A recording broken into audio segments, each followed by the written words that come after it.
Guys, this is Manju Kumari and welcome to beginning for learning. तो आज इस वीडियो में हम लोग बात करेंगे थ्योरीज ऑफ हेरिडिटी, यानी वंशानुक्रम के कौन कौन से सिद्धांत हैं, कौन कौन से साइकोलॉजिस्ट ने दिए हैं, हम उनकी बात करेंगे। तो इस वीडियो को देखने से पहले आप मेरे से पहले वाला वीडियो देख सकते हो, इंट्रोडक्शन का वीडियो। वो वीडियो काफी ज्यादा यूजफुल रहेगा आपके लिए। तो जो कोई भी किसी भी टीचिंग एग्जाम की तैयारी कर रहा है उसके लिए वीडियो काफी ज्यादा यूजफुल रहेगा, चाहे फिर वो सीटेट हो, DSSS हो, KBS हो, किसी भी एग्जाम के लिए आप उस वीडियो को देख सकते हो। और ये मेरा सेकंड वीडियो है। इस वीडियो में हम लोग जो हमारी हेरिडिटी है उसके कौन कौन से थ्योरीज हैं उनके बारे में हम लोग बात करेंगे। ठीक है, तो सबसे पहले जो पहली थ्योरी जिसके बारे में हम लोग बात करने वाले हैं, हम बात करेंगे वेजमैन की थ्योरी के बारे में। तो हम वेजमैन की थ्योरी का सबसे पहले नाम जान लेते हैं। उनकी थ्योरी का नाम है theory of continuity, theory of continuity of germ plasm.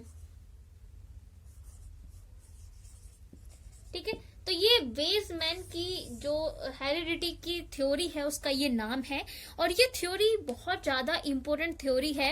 यहां से आपका जो हेरिडिटी का कंसेप्ट है वो काफी ज्यादा क्लियर हो जाता है। तो जर्म प्लाज्म को जो है वो बीज कोश कहा जाता है हिंदी में। ठीक है, बीज कोश। तो जो वेजमैन है उन्होंने कहा कि जो ह्यूमन बॉडी होती है, ह्यूमन बॉडी में वो कहते हैं कि दो तरह के सेल पाए जाते हैं। ठीक है, यानी मानव के शरीर में दो तरह के कोश पाए जाते हैं। ठीक है, तो दो तरह के कोश की बात करते हैं। एक तो वो कहते हैं कि सोमैटिक कोश होते हैं। ठीक है, सोमैटिक सेल, यानी जो वेजमैन है वो कहते हैं कि मानव के शरीर में यानी ह्यूमन बॉडी में दो तरह के सेल पाए जाते हैं। एक होते हैं सोमैटिक सेल और दूसरे जो सेल हैं उनको कहते हैं जर्म सेल। ठीक है, सोमैटिक सेल जो है उनको हिंदी में जो है वो देहिक कोश कहा जाता है और जर्म सेल को जो है वो हिंदी में उत्पादक। ठीक है, मैं इनको हिंदी में भी नाम लिख देती हूँ। एक बार मैं ऊपर वाला साफ कर देती हूँ, इसका थ्योरी का जो नाम है।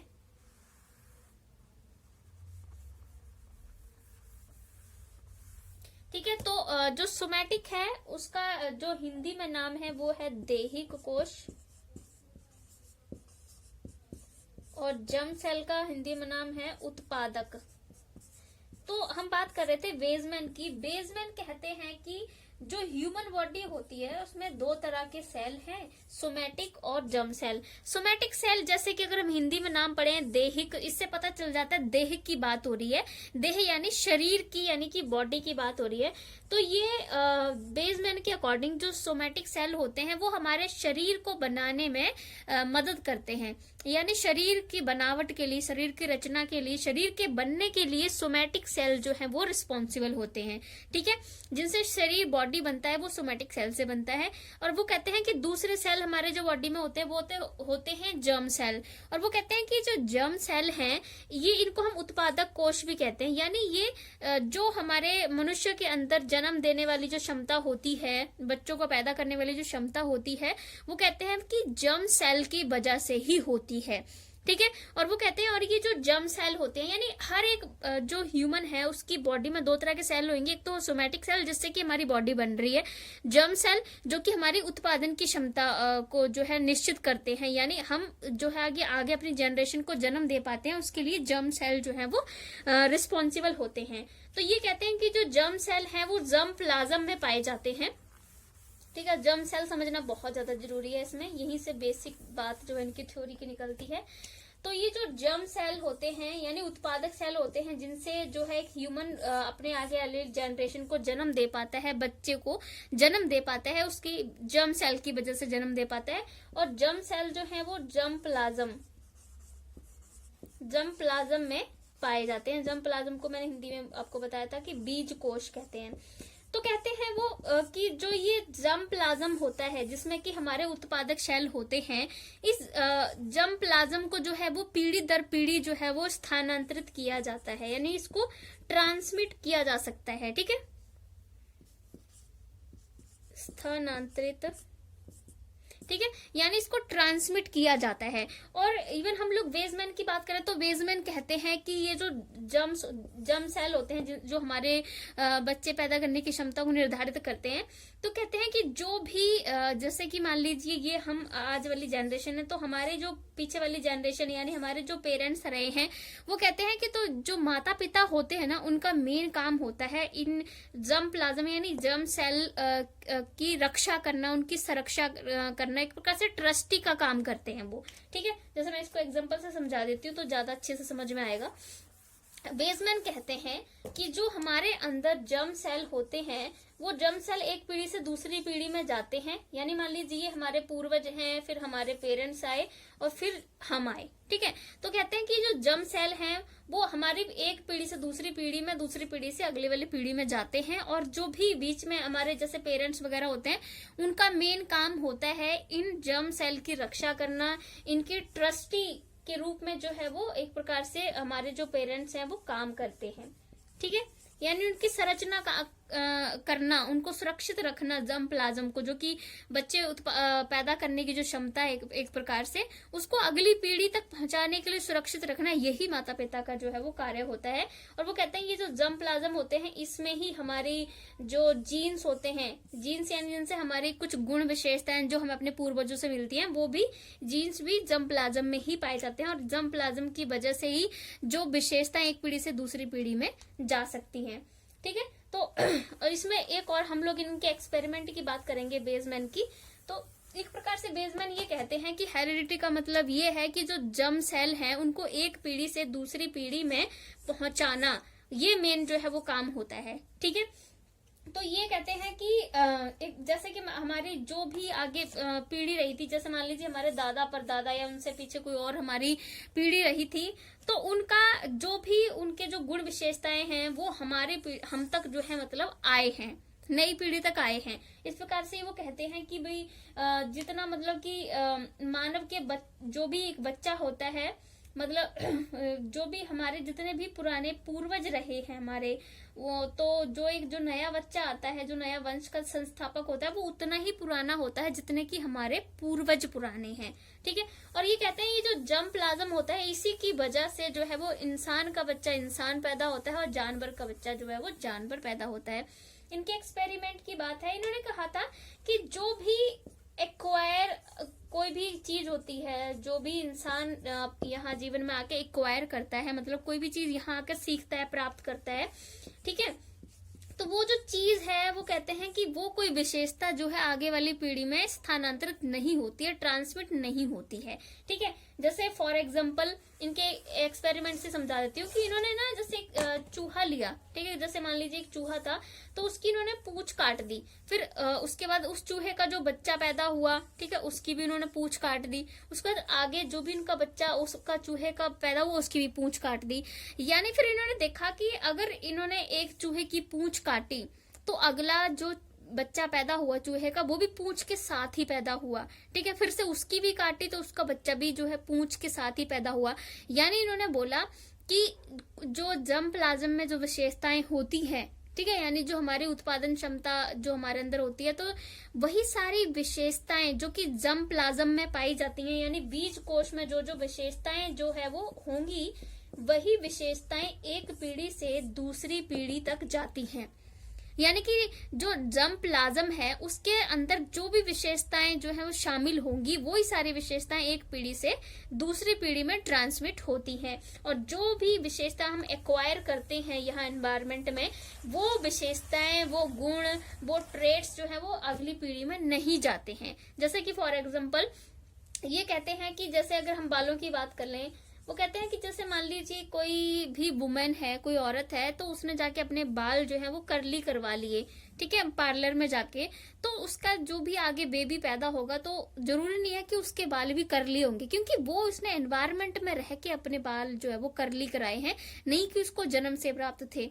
तो इस प्रकार से कहते हैं जो भी चीजें हम बाहर एनवायरनमेंट से एक्वायर करते हैं, वो चीजें जो है वो आगे नहीं जाती हैं, वही सारी विशेषताएं और ट्रेट्स आगे स्थानांतरित होते हैं जो कि जर्म प्लाज्म में पाए जाते हैं। ठीक है, तो ये तो हमने जो है वो वेजमैन की थ्योरी समझी। हम नेक्स्ट थ्योरी पे बात कर लेते हैं। तो दूसरी हम थ्योरी की बात करेंगे गाल्टन की थ्योरी की, ठीक है। तो गाल्टन की बायोमेट्रिक थ्योरी है। गाल्टन ने अपनी थ्योरी में क्या कहा है, गाल्टन कहते हैं कि जो भी हमारे पूर्वज होते हैं उनके कोई ना कोई विशेषताएं जो है वो हम लोगों तक आगे, यानी आगे आने वाली जो पीढ़ी है उस तक ट्रांसमिट होती ही है, ठीक है। चाहे उसका कम पोर्शन जो है, हम कह सकते हैं कि कम विशेषताएं जो है वो आगे ट्रांसमिट हो। जैसे मान लीजिए एक ये जनरेशन है, फिर आगे इनके बच्चे ऐसे, ठीक है। ये पूरी एक जनरेशन मान लीजिए कि चल रही है, ठीक है। और ये वाली जो है वो मान लीजिए अभी की जनरेशन, नई जनरेशन है।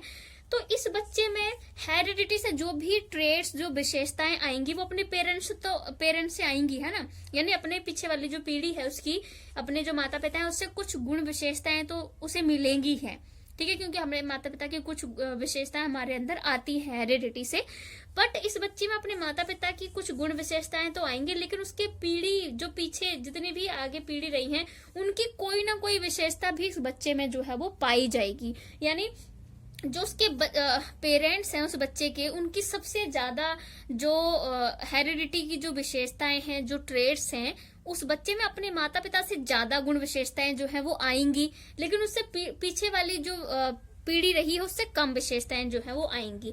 जैसे मान लीजिए फॉर एग्जाम्पल कि ये मान लीजिए कोई नाम है, मान लीजिए ये राजू है, ठीक है। राजू, और ये राजू के पेरेंट्स हैं, तो राजू की ज्यादातर विशेषताएं अपने मम्मी पापा से मिलेंगी ना, ठीक है। क्योंकि राजू, हम कहेंगे कि राजू अपने मम्मी पे गया, पापा पे गया, पापा से ये विशेषता मिलती है, मम्मी से ये वाला गुण उसका मिलता है, तो राजू को सबसे ज्यादा विशेषताएं अपने पेरेंट्स से मिलेंगी। पर उसकी कोई ना कोई विशेषता अपने पूर्वज से मिल रही होगी, फिर और पीछे जाए तो और किसी न किसी पूर्वज से मिल रही होगी। तो गाल्टन की थ्योरी यही है। गाल्टन कहते हैं कि हेरिडिटी से जो विशेषताएं हमारे अंदर आती हैं तो हमारे पेरेंट्स से तो सबसे ज्यादा आएंगी, लेकिन इससे पीछे जो भी हमारी पीढ़ी रही है, जो हमारे पूर्वज रहे हैं, उनकी भी विशेषताएं जो हैं वो जनरेशन्स में आगे जाती हैं, चाहे उसका कम भाग आगे जाता है। जैसे मान लीजिए कि राजू में अपने पेरेंट्स से जो है 1/2 मान लीजिए विशेषताएं या जो ट्रेड्स हैं वो अपने पेरेंट्स से आए हैं, तो उसके और पीछे वाले जो पेरेंट्स हैं उनसे, मतलब कि जो उसके पूर्वज उनसे 1/4, उसके बाद और पीछे जाएंगे तो जो है वो 1/18 हो जाएगा, और जाएंगे हम पीछे तो 1/16 हो जाएगा, ठीक है। यानी ये क्या है कि जो विशेषताएं हैं वो धीरे धीरे जो है मतलब कि कम होती जाएंगी। यानी हमारे जो पीछे पूर्वज रहे हैं उनकी कम विशेषताएं हमारे अंदर आएंगी, बट कुछ न कुछ विशेषताएं जरूर आएंगी। ये गाल्टन का थ्योरी है, ठीक है। तो अब हम लोग बात कर लेते हैं मेंडल की थ्योरी के बारे में। तो मेंडल की जो हेरिडिटी यानी वंशानुक्रम की जो सिद्धांत है वो बहुत ज्यादा फेमस है। इन्होंने मटर के पौधे पर जो है वो अपना एक प्रकार से एक्सपेरिमेंट किया था।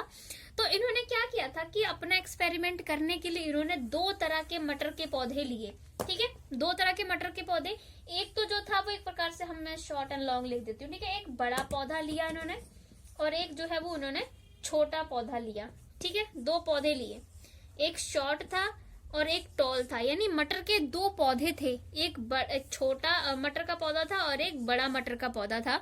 तो इन्होंने क्या किया कि इन दोनों मटर के पौधे के बीज लिए, ठीक है, और उन बीजों को जो है उन्होंने क्या किया कि एक प्रकार से हम कह सकते हैं कि उन्होंने बो दिया उनके बीजों को, ठीक है। मतलब अभी छोटे बड़े जो भी मटर के पौधे थे उनको एक साथ लिया और उनके जो बीज थे उनको आगे उन्होंने बो दिया। फिर उनको फर्स्ट जनरेशन प्राप्त हुई।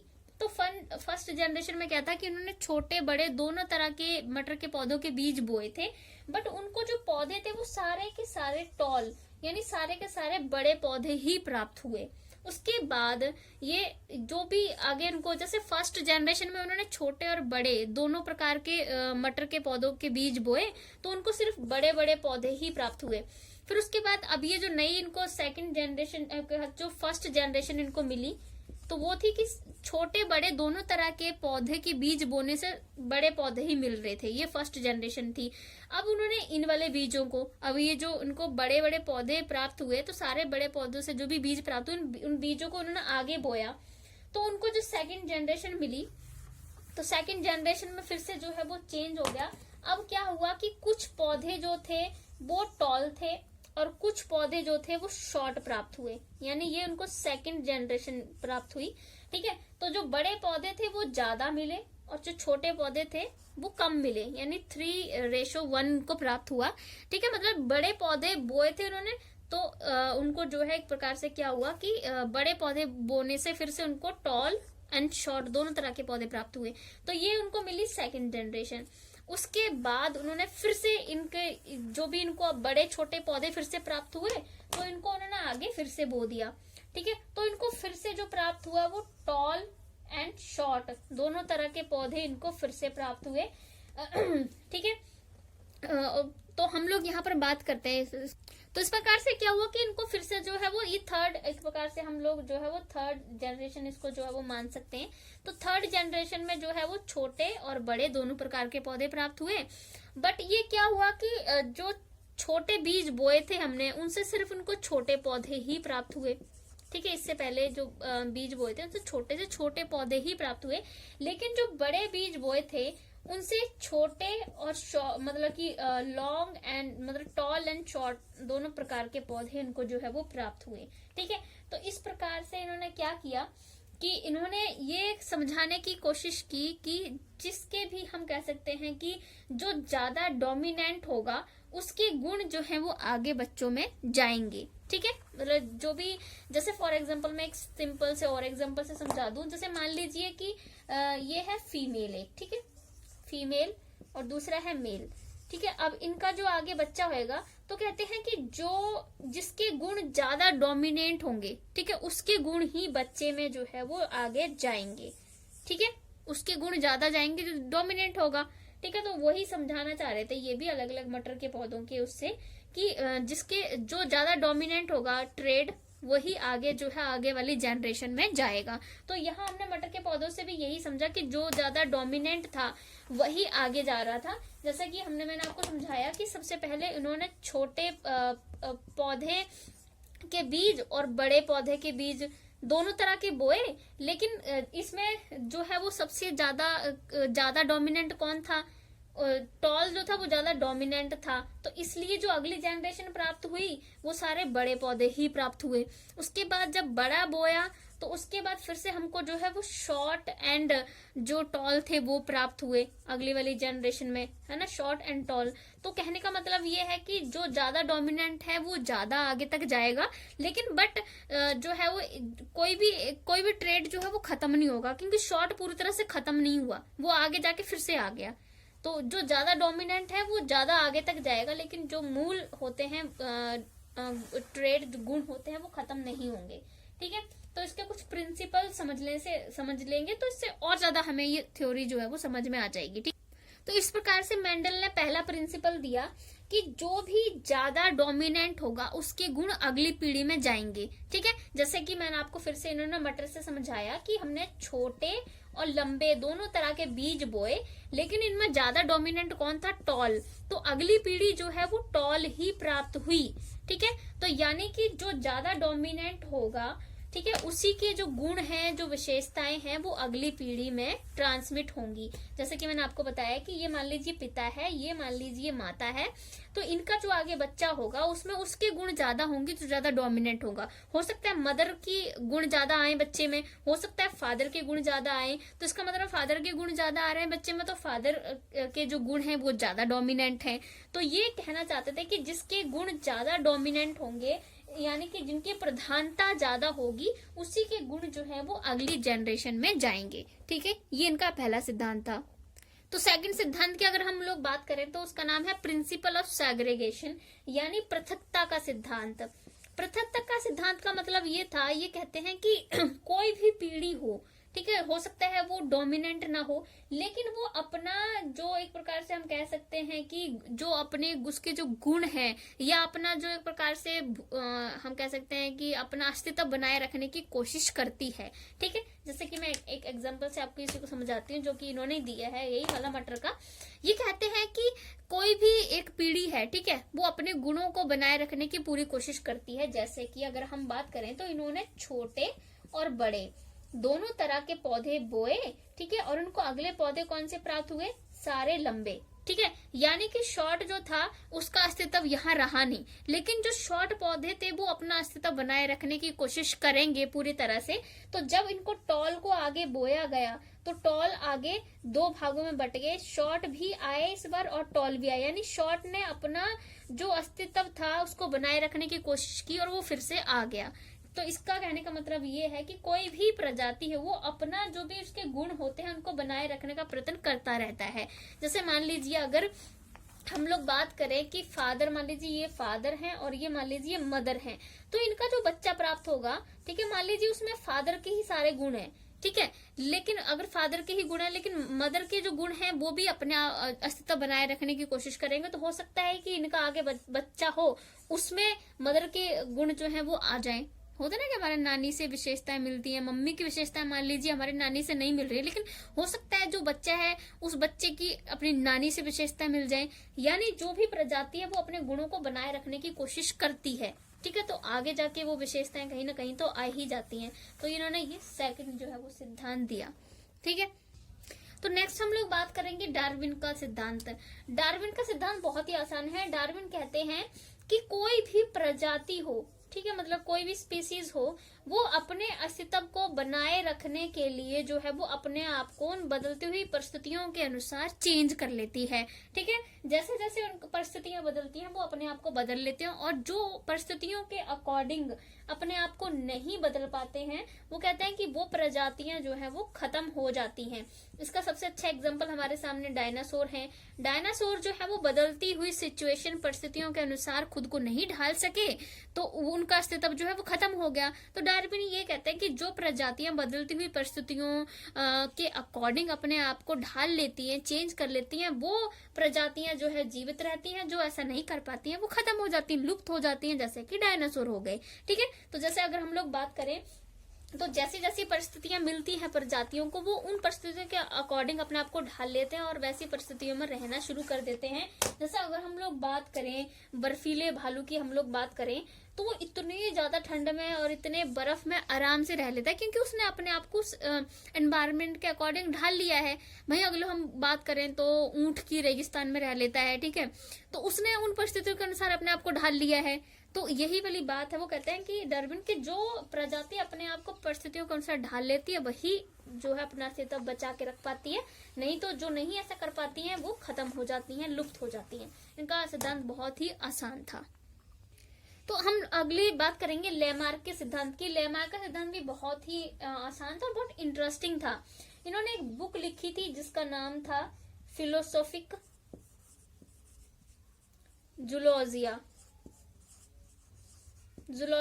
फिलोसोफिक जूलॉजिका इन्होंने एक बुक लिखी थी।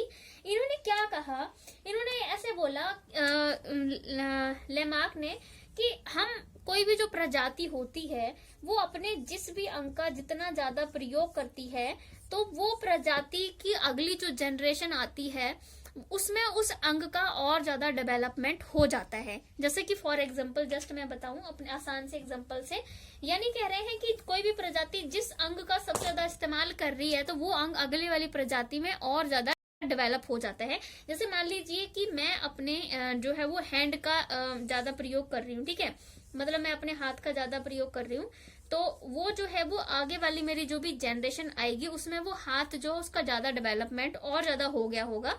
जैसे कि इनके जिराफ के एग्जांपल से हम समझ लेते हैं, बहुत ही आसान एग्जांपल है और अच्छे से समझ में भी आएगा। इन्होंने कहा कि जिराफ की जो गर्दन इतनी ज्यादा लंबी है वो क्यों है, इसका कारण ये है कि वो कहते हैं कि पहले जिराफ की गर्दन छोटी ही थी, लेकिन जिराफ तो वो नीचे की पत्तियां वगैरह सब खाता था, लेकिन बाद में जो पेड़ पत्तियां नीचे की खत्म हो गई तो जिराफ ने मतलब ऊपर के पेड़ों की, जैसे मान लीजिए पेड़ है तो ऊपर के पेड़ों तक की पत्तियां खाने के लिए जिराफ ने अपनी गर्दन को ऊपर करना शुरू कर दिया, मतलब ज्यादा खींचना शुरू कर दिया कि ऊपर तक पहुंच पाए। तो ऐसे कहेंगे, वो कहते हैं कि आगे आने वाली जो जनरेशन थी तो उसमें उसकी गर्दन थोड़ी और लंबी हो गई, फिर अगले आने वाली जनरेशन में उसकी गर्दन और लंबी हो गई, इस तरह से जिराफ की गर्दन इतनी ज्यादा लंबी हो गई। यानी वो कह रहे हैं कि जितना इस्तेमाल उन्होंने उस अंग का किया वो अंग और ज्यादा डेवलप होता गया अगली वाली पीढ़ी में, ठीक है। जैसे कि जिराफ का पहले मतलब उसको ज्यादा ऊंची पत्तियां खानी थी, तो वो उसने अपना मुंह ऊपर को ज्यादा किया, ज्यादा गर्दन पे खिंचाव डाला, तो अगली वाली जनरेशन में गर्दन थोड़ी और बड़ी हो गई, अगली में और बड़ी हो गई, और अब इतनी ज्यादा बड़ी गर्दन है। अगर ऐसा होता तो जिराफ की गर्दन अभी और ज्यादा लंबी हो जाती। अगर इस तरह से ही जनरेशन वाइज चल रहा था तो अब तक तो पता नहीं कितनी ज्यादा लंबी हो जानी चाहिए थी, है ना। मतलब ये तो इस प्रकार से हम लोग बात करते हैं कि इनके इसका बहुत ज्यादा खंडन जो है वो उन्होंने किया था अपने चूहे के एक्सपेरिमेंट से। वेजमैन ने इनका बिल्कुल एक प्रकार से हम लोग कह सकते हैं कि खंडन किया था इनकी थ्योरी का। जैसे आपको याद होगा तो मैंने अभी वेजमैन का बताया था कि उन्होंने एक एक्सपेरिमेंट किया था चूहों पर, कि मान लीजिए मेरे को ड्राइंग नहीं आती है, मैं जस्ट ऐसी सर्कल बना देती हूँ। मान लीजिए ये चूहा है, तब उन्होंने एक्सपेरिमेंट किया कि इस चूहे की पूंछ काट दी, ठीक है, पूंछ काट दी। अगला बच्चा जो पैदा हुआ उसकी फिर से पूंछ थी, उन्होंने उसकी भी पूंछ काट दी। अगला पैदा हुआ उसकी भी पूंछ थी, उन्होंने उसकी भी पूंछ काट दी। लेकिन मतलब पूंछ काटने के बाद भी जो अगला बच्चा पैदा हो रहा था वो पूंछ के साथ ही पैदा हो रहा था, ठीक है, मतलब कोई चेंज उसमें आया नहीं। तो उनकी वो वाली जो बात है वो बिल्कुल ही उन्होंने रॉन्ग कर दी कि ऐसा कुछ नहीं होता है कि जिसका हम इस्तेमाल कर रहे हैं या हम ऐसी कोई चीज कर दे रहे हैं तो वो खत्म या उसका ज्यादा डेवलपमेंट हो जाएगा, वो गलत है। जैसे मान लीजिए अगर हम लोग बात करें कि कोई स्पोर्ट्समैन है, ठीक है, तो मान लीजिए कि स्पोर्ट्समैन है वो, और वो मतलब कि अपने पैरों मतलब ज्यादा एक्सरसाइज करता है, ठीक है, अपने पैरों का ज्यादा इस्तेमाल करता है, कि कोशिश करता है अपने पैरों को खींचने की भी हाइट बढ़ जाए, तो क्या उसके आगे वाले आने वाले बच्चे की जो है पैर ज्यादा लंबे होंगे? तो ऐसा तो उसके आगे आने वाली जनरेशन के पैर और ज्यादा लंबे होने चाहिए। जब हम हाथ का इस्तेमाल करते हैं, ठीक है, तो हाथ का इस्तेमाल हम मान लीजिए कोई चीज दूर से उठाने के लिए ज्यादा ही कर रहे हैं कि हमें वो चीज वहां से उठानी, तो क्या आगे आने वाली जनरेशन के हाथ ज्यादा लंबे हो रहे हैं? नहीं, ऐसा कुछ नहीं हो रहा है। हम कानों के एग्जाम्पल लेते हैं कि जैसे लड़कियां हैं, हम लोग लड़कियां ज्यादातर यही करती हैं कि वो कान जो है उसमें वो बालियां पहनने के लिए वो करवा लेती है ना, मतलब छेद सा। तो उनकी आगे वाले जो बच्चे पैदा होते हैं तो उनके कानों में होल थोड़ी ना होता है, मतलब यहाँ नीचे बालियां पहनने के लिए वो उनको वो आगे फर्दर करवाते ही है ना।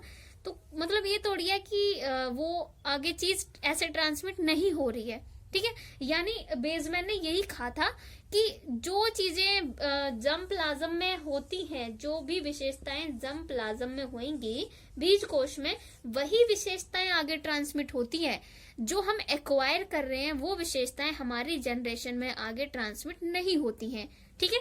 जैसे फॉर एग्जाम्पल अगर मान लीजिए मैं बात करूं कि कोई भी एक पर्सन है और वो सिंगर है, अच्छा मान लीजिए एक पर्सन है, मान लीजिए राजू है, तो ये बहुत अच्छा सिंगर है, ठीक है, तो इसका जो आगे बच्चा पैदा होगा, गर्ल बॉय जो भी, तो जरूरी थोड़ी है कि वो भी बहुत ही एक्सीलेंट सिंगर पैदा हो। ये इसने सिंगिंग जो है एक्वायर की है, यहाँ से सीखी है, तो ये एक्वायर जो वाला जो स्किल है, ये कौशल है, ये आगे ट्रांसमिट नहीं होगा। तो हम लोग बात करते हैं लेस मार्क का जो सिद्धांत है कि जो हम चीजें बाहर से एक्वायर कर रहे हैं, लेस मार्क यही कहते हैं, लेमार्क की जो चीजें हम लोग यहाँ एक्वायर कर रहे हैं वो आगे वाली पीढ़ी में आती हैं, ठीक है, ये कहते हैं लैगमार्क। लेकिन वेजमैन की बात करते हैं तो वेजमैन कहते हैं कि जो चीजें हम यहाँ एक्वायर कर रहे हैं वो अगली पीढ़ी में ट्रांसमिट नहीं होती हैं, ठीक है। वो कहते हैं कि जो भी जर्म प्लाज्म में विशेषताएं गुण होते हैं सिर्फ वही आगे वाली पीढ़ी में जाती हैं, ऐसे जो हम एक्वायर कर रहे हैं वो चीजें अगली वाली पीढ़ी में नहीं जाती हैं, ठीक है। तो हम एक बार कुछ लॉज की बात भी कर लेते हैं यहाँ पर। ओके, तो हम लोगों ने इस वीडियो में आज जो है वो थ्योरीज के बारे में बात की, हेरिडिटी की, जो कि हमने 3-4 थ्योरीज के बारे में बात की। तो आई होप कि आप सभी को समझ में आ गया हो। और इससे पहले वाला जो वीडियो है वो काफी ज्यादा इंफॉर्मेटिव वीडियो है, तो मैं उसकी लिंक जो है वो डिस्क्रिप्शन बॉक्स में डाल दूंगी। तो thank you so much guys, thank you so much. अगर आपको वीडियो अच्छी लगे तो लाइक शेयर सब्सक्राइब जरूर करना। Thank you so much.